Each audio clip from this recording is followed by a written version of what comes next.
hacker dit avoir piraté EDF, Leclerc, Conforama, mais il a tout simplement menti. Je vous raconte l'histoire, les amis. Ces derniers jours, un prétendu pirate a affirmé haut et fort sur le dark web avoir piraté tour à tour Conforama, Leclerc, EDF, excusez du peu. Cet individu qui se fait appeler Varun a affirmé avoir dérobé des millions de données de clients de ces trois grandes enseignes. Ces soi-disant attaques ont créé une espèce d'onde de choc avec des échantillons de données qui semblaient sur le papier authentiques, et de nombreux experts et influenceurs tech, mais aussi des médias nationaux, régionaux et spécialisés ont rapidement relayé l'information à tort. En réalité, le petit malin a fait appel à la technique du credential stuffing. Alors ça veut dire quoi le credential stuffing? Concrètement, le fameux Varun a récupéré d'anciens identifiants et mots de passe qui étaient issus d'une fuite de données de LDLC il y a plusieurs mois. Il les a simplement testés sur les sites EDF, Leclerc, Conforama, et pour certains, ça a marché. Il a pu accéder à plusieurs dizaines de comptes puisque beaucoup d'internautes, trop nombreux encore hélas, utilisent les mêmes identifiants sur différents sites.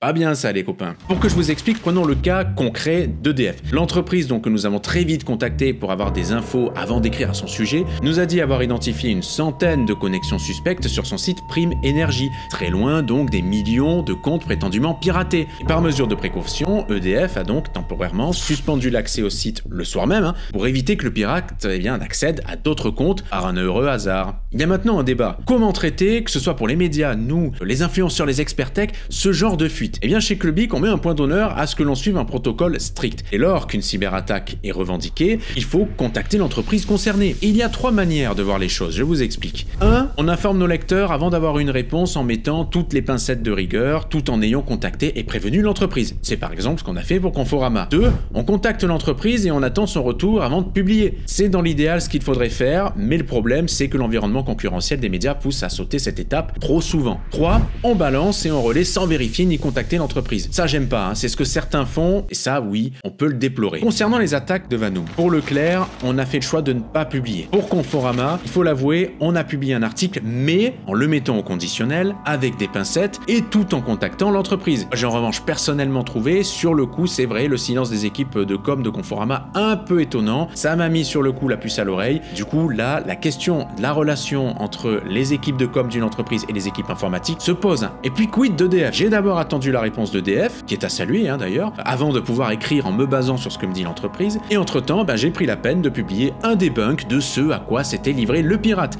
En tout cas, ces dernières années, ces derniers mois, l'immense majorité, pour ne pas dire la totalité des médias, a été piégée, au moins une fois, nous y compris, je vous l'avoue. Et certaines personnes reprennent systématiquement des supposées cyberattaques sans même vérifier, sans même mettre des pincettes. L'idée donc de cette vidéo, c'est de créer une sorte d'élan et d'appel à faire attention, toutes et tous à notre mesure. Forcément, plus les médias, plus les experts et plus les influenceurs relayeront des fuites de données ou des cyberattaques qui n'en sont pas, et plus des hackers en herbe ou pseudo-hackers en profiteront pour se faire un nom, pour se faire une notoriété sur le dark web. À nous de jouer donc les amis.